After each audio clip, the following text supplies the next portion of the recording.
I got caught in November. By July of 2005, I was on the yard already. Conspiracy was 10 to life. They came with 10 to life was what the conspiracy was. This case carried 10 to life. So when they came with the 10 to life, it's fucked up because that was my grandmother's first time at court. Yeah. My grandmother came that one day. They was like, well, you know, he looking 10 to life and shit. The case carried 10 to life. My grandmother down there fainted and shit, you know what I mean? You know, not my baby and shit. Yeah, your baby and shit. 10 to life. So I told Drew, they come with 10, we gonna jump on it, on me. Drew really hold on. Nigga, I ain't did shit to get 10 motherfucking years. And I felt I felt it. Drew, you was a lower level, you know, drug dealer, you know what I mean? But because you let Mob James suck you into the, you know, because it's information in my paperwork that states that Mob James said, hey, you got this shit from FG, right? Because FG be having that fire. He got sucked into the Mob James shit. So I really believe that the 4.5 years went on because Mob James thought he was gonna get another action at me. He couldn't get action at me and shit, you know what I mean? So he had to get he had to get his friend, Drew. They was friends, homie. So how close, I was gonna ask you, how close was Mob James and Drew? They was tight. They was tight to the point to where Mob James' wife car broke down. Drew was gonna go pick up his wife and take her to work or take Mob James to where he needed to be. They was partners, homie. You know what I mean? I'm sure at some point, you know, fuck me. You know, I keep saying that. I'm sure at some point Mob James was like, damn, I can't take Drew down. But the feds like, FG can't go down without Drew. He took his partner down, homie. This is what kind of piece of shit dude was, Alex. So did you ever, I mean, how's Drew feeling? How much time did Drew have to do? Drew got the same 10 I got. You know, like I told Drew, blood, we get 10, we get taking it. You know what I mean? I directed Drew through his whole case, but Drew ain't been through no shit like this. Drew ain't even been to the state prison. You know what I mean? So when we get to the federal level, Drew, they come with 10, blood, we taking it. Because for the 10 was buried, 10 was winning for me. And, you know what I mean? And when you was going through your discovery, even though Drew told you right away, what was obvious to you that Mob James was working with the FBI? Shit, the discovery.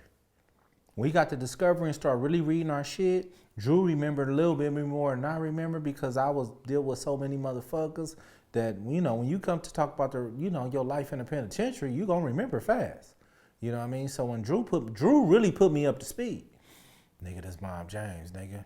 Back in the day, whoop, whoop, whoop, you know, blood came and did this, and that, you know, whoopty, whoopty, whoop. I'm like, I started doing my due diligence on what time, what carries. So my ideology was, I dropped off powder. Nigga, I dropped off powder. I'm gonna fight this shit. You know what I mean? I dropped off powder. I left with powder, and I never collected no money. You know what I mean? But my judge came and said, you know, which was ironic, she retired right now. The U.S. attorney retired right now. My judge said, listen, she damn near talked to me like a mama. She said, listen, baby, you got a conspiracy. It ain't about what you did, it's about the conspiracy and about what you, she laid it out for me, homie. You know what I mean? The judge, you know what I mean? Laid it out for me like, listen, what you did was you got caught on saying that this, that, and the other, so you conspired. You know, it ain't about what you left, you know, because everybody know you left powder.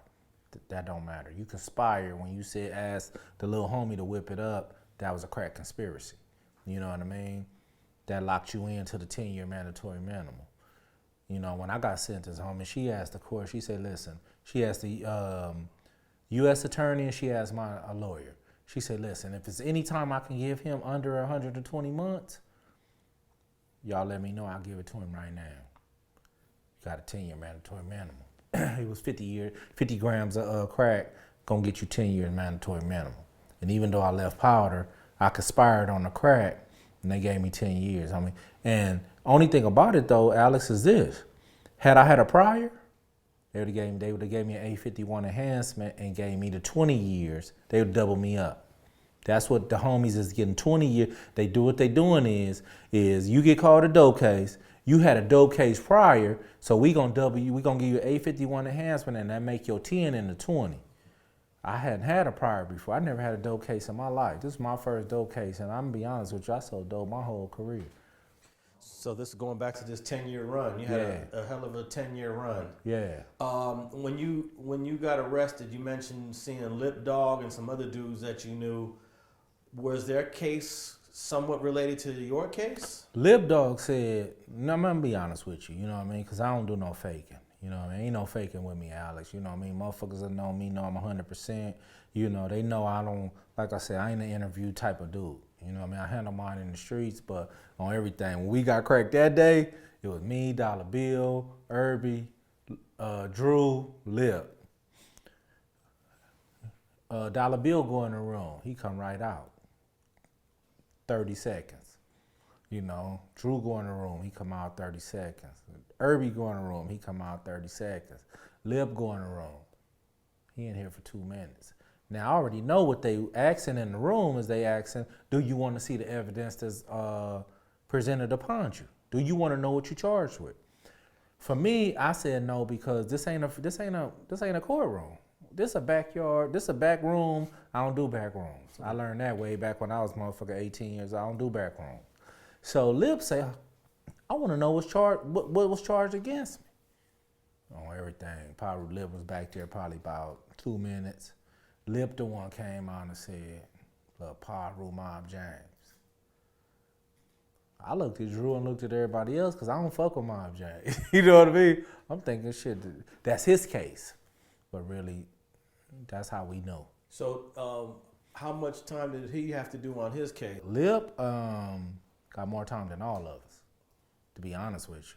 And me and Lip had a little problem and shit, you know what I mean? But because Lip stayed in there longer than the rest of us, you know what I mean, to figure out what his case was, you know, I just was denying shit just based on, I ain't in the courtroom, so I ain't gonna talk.